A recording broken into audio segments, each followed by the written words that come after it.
여름 하면 어떤 것이 떠오르나요? 저는 무더위, 땀, 채도 높은 풍경이 떠오르는데요. 이러한 특징은 매운 음식이 갖는 매력과 매우 비슷합니다. 매운맛을 느끼면 우린 여름을 먹은 것처럼 혀가 타오르고 땀이 소나기처럼 쏟아지죠. 그리고 먹은 후엔 가을이 오는 듯 시원하고 개운해집니다. 소설 더 빨강에는 화끈한 여름의 맛에 중독된 사람들이 나옵니다. 아버지하고 마주 앉아 밥을 먹었다. 콩나물국이 밍밍했다. 엄마가 소금 넣는 걸 잊은 모양이다. 요즘 엄마는 음식에 뭔가를 더 넣거나 뭔가를 빼거나 뭔가를 바꿔서 넣기도 한다. 어떤 반찬은 소금 대신 설탕을 넣는 바람에 달아서 못 먹었고 소금을 너무 많이 넣는 바람에 짜서 못 먹은 것도 있었다. 밥은 너무 되거나 질었다. 콩나물국에 소금을 넣었다. 간은 맞았지만 뭔가 빠진 것 같았다. 이번에는 고춧가루를 넣었다. 국물이 새빨개졌다. 한 숟갈 떠서 먹었지만 전혀 맵지 않았다. 고춧가루를 더 넣었다. 국물이 더 새빨개졌다. 그래도 맵지 않았다. 이번에는 고춧가루를 한 숟갈 듬뿍 넣었다. 국물이 걸쭉해진 만큼 빨개졌다. 그제야 국물이 매웠다. 속에서 뭔가 활활 타올랐다. 불이 아니라서 물로 끓일 수도 없고 더구나 보이지도 않으니 어떻게 해볼 도리가 없는 뜨거운 그 무엇. 위가 깎여 나가는 것처럼 고통스러웠지만 그 기분이 나쁘진 않았다. 이상하게도 고통스러운 그 무게만큼 희열도 커졌다. 가장 밑바닥에 있던 고통은 가장 높은 곳에 있는 희열을 향해 급격하게 수직 상승했다. 불이 타오르면서 눈물이 줄줄 흘렀다. 매운 것을 먹고 흘리는 눈물은 진짜 눈물이 아니란 거 안다. 하지만 혀의 통증이 머리로 전해지면서 몸 전체가 뜨거운 통증으로 가득 차서 더는 견디기 힘들 때 흘러나오는 이 눈물이 진짜 슬픔 같다.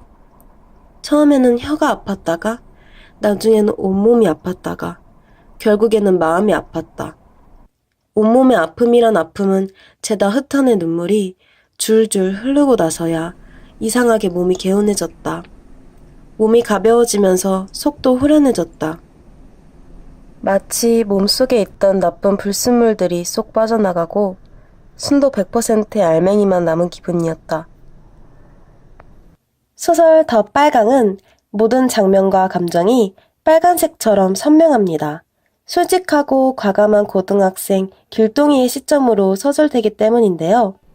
소설에는 불의의 사고로 7살이 된 아버지와 그런 아버지를 때리는 형, 혼자 생계를 이어나가느라 고군분투하는 엄마, 그런 가족들을 바라보는 길동이가 등장합니다.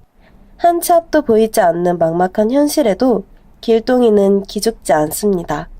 소설 더 빨강은 그가 주어진 삶에 집중하며 성장하는 내용입니다. 그는 인터넷 카페 더 빨강을 가입합니다. 모임을 따라다니며 먹지 못하는 매운 음식을 먹고 선생님에게 혼나기까지 합니다. 그가 이렇게까지 모임에 참석하는 건 첫눈에 반한 미령의 마음을 얻기 위해서입니다. 미령이를 포함한 더 빨강 속 회원들은 매운 음식에 푹 빠져 있습니다. 그들 속에 섞여 길동이는 얼큰 해물지옥탕, 매운 짬뽕, 매운 카레 등을 먹습니다. 길동이는 소설이 끝날 때까지 그들의 매운 음식 사랑을 이해하지 못합니다. 그런 그가 스스로 매운 것을 만들어 먹는 순간이 생기는데요. 그때 먹는 음식이 바로 매운 콩나물국입니다. 함께 콩나물국을 먹으며 매운 음식이 소설 더 빨강에 어떤 역할을 하는지 알아보아요. 매운 음식은 소설에서 어떤 역할을 하는 걸까요?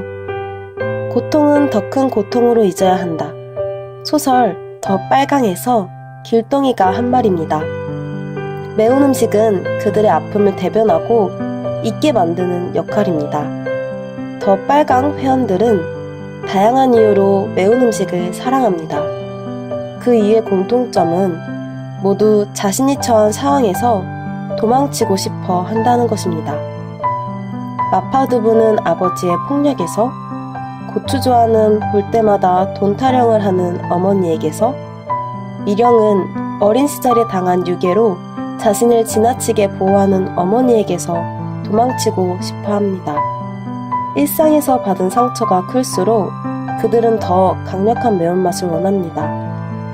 정신이 혼미해질 정도로 매운 음식을 먹고 나면 복잡하고 어려운 생각들을 떨쳐낼 수 있기 때문입니다. 그러면 왜 하필 매운 음식일까요? 매운맛은 유일하게 맛이 아닌 통증이기 때문입니다. 아무리 달고 짠 음식이어도 일상에서 받은 고통을 잊을 정도로 강력하진 않습니다. 그러나 매운맛은 일상의 고통보다 더 큰 고통을 만들기 때문에 음식에만 집중할 수 있는 시간을 줍니다. 또한 매운 음식은 자극적이고 중독성이 크기 때문입니다.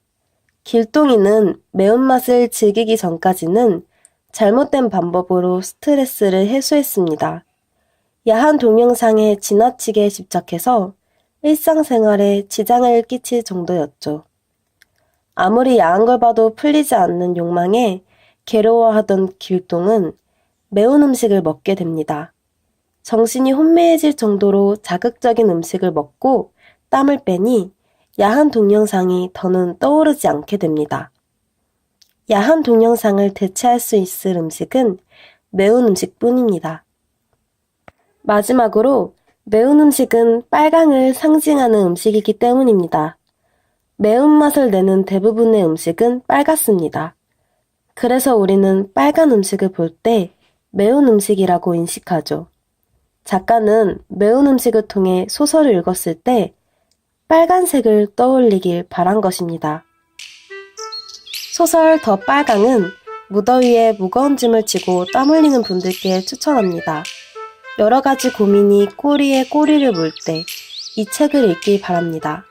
소설 더 빨강을 읽으면 매운 음식을 먹듯이 다른 잡생각이 들지 않기 때문입니다.